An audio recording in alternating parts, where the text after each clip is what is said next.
Welcome to the English with Kirsty podcast from www.englishwithkirsty.com. Here I'll be sharing with you tips, information and other learning resources so that you can improve your business English.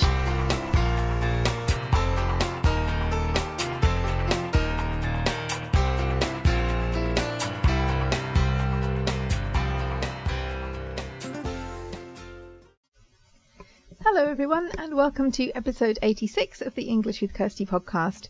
And today's episode is based, well, I got the idea because of a conversation that I had with somebody, and basically she said, I've tried online English lessons before with another teacher and it didn't work, so yeah, I can't do that. And I thought, okay, that's fine. Online language learning isn't for everybody, but it did concern me that one other teacher, having an experience with one other teacher made her think that online working it can't give her what she needs. It's not the way to learn. And I wrote a post about, can I learn online? And on there it talks about some questions that people have or some problems that they think they're going to have. And for some people it really isn't an option. If you've got really old equipment or a connection that doesn't work very well, or if you've got nowhere to be where you won't be interrupted, then yeah, it's not going to work. But sometimes people have one bad experience and then think the whole thing is just a bad idea. And I really wanted to broaden this out a bit, because this isn't about is online teaching a good idea or not. It's about language learning and the kinds of things that we do to help us with language learning and how we choose what's going to work or not. Because I think it's good to know what you want. You can't find the best resources or teachers or information if you don't know what you're looking for. That's impossible. So, for example, when I'm learning languages, I know that I don't learn very well with TV series. I just don't enjoy it. So I've tried a couple. It's just the medium, not one particular TV series. So that's not something I do.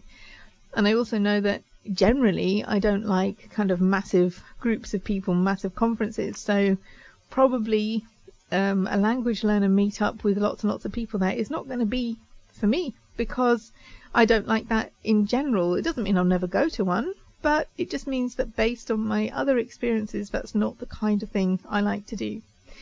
But if you think about other things like, I don't know, YouTube, for example, there are some people that I could not watch on YouTube because they would annoy me too much. Their presentation, the way they deliver their message, it just, even if the message is good, it just grates on me somehow. So I wouldn't watch them, but that doesn't mean that I wouldn't watch any YouTubers who are trying to teach a language.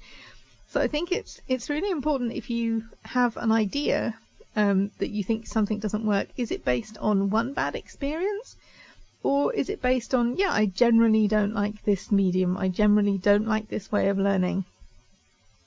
Because I remember there was a guy that I worked with for a while, a student, and he said that he'd had another teacher from the UK, and that teacher wanted to use the lessons to convert the student, to make them change their religion. And I just think that's outrageous. That is not what teachers should be doing. You're being paid to deliver a service, and that service is teaching English. It doesn't mean people can never talk about their political reviews, religious beliefs if it comes up. I'm not saying there should be a ban on it, but you certainly shouldn't be using your position to try and change somebody's religious beliefs. And so this student told me this story, and I thought, okay, well, it's good that he didn't think all teachers from the UK are like that, because I'm from the UK and I certainly don't carry on like that. So yeah, it's kind of not dismissing something because of one bad experience, I guess, is what I'm saying here, because I bought a really awful course online, and that was a mistake, but that doesn't mean that there aren't some really good courses out there. I bought two actually at the same time a couple of years ago, and one was really good and one really wasn't. But it doesn't mean that I'd maybe do things differently, ask some different questions, not be pushed into buying a course. Well, I wasn't pushed, but I was kind of hassled, which is the same thing.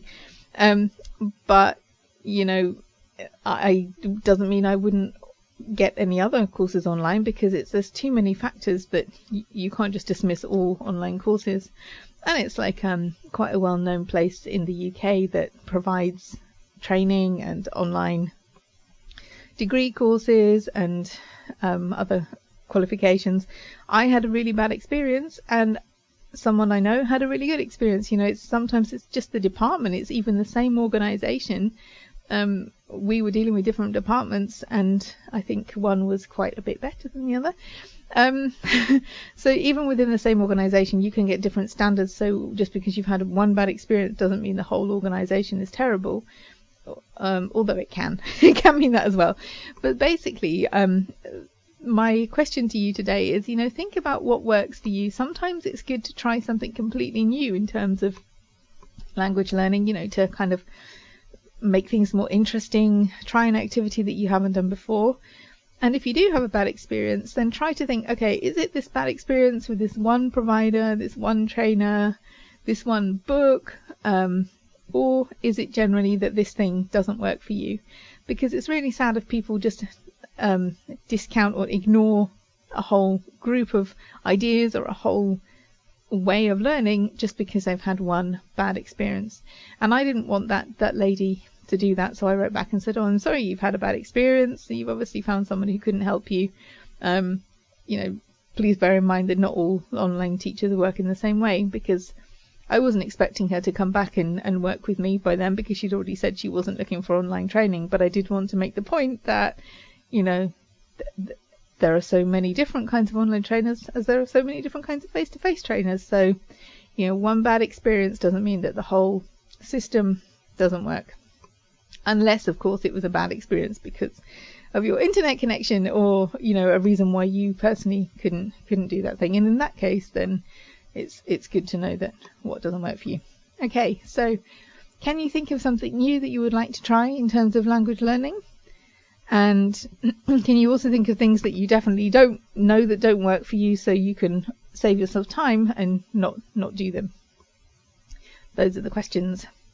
So again, if anyone would like to support the show by using the Amazon links in the UK and Germany, that would be fantastic. They are on the show notes page, which this week is englishwithkirsty.com/podcast/episode 86. And also, so many podcasters say, oh, please rate and review us on iTunes. And if anyone wants to do that, that would be fabulous. But I know how much of a pain that can be on the iTunes app. So also, I'm not going to ask people to do something that's kind of annoying. If you want to do that, I would be grateful. But if not, if you know anyone who would enjoy these podcasts, then I would be grateful if you'd share it, with a friend or on social media. Because I can't help people if they don't know that English with Kirsty exists. So if you think somebody would enjoy it, then it'd be great if you could pass on the details of this podcast. Okay, have a great week everyone, and have fun learning English. I hope you enjoyed this episode of the English with Kirsty podcast. If you have any questions or comments, my email address is kirsty@englishwithkirsty.com, or you can go to www.englishwithkirsty.com/podcast, where you'll find information about the individual episodes.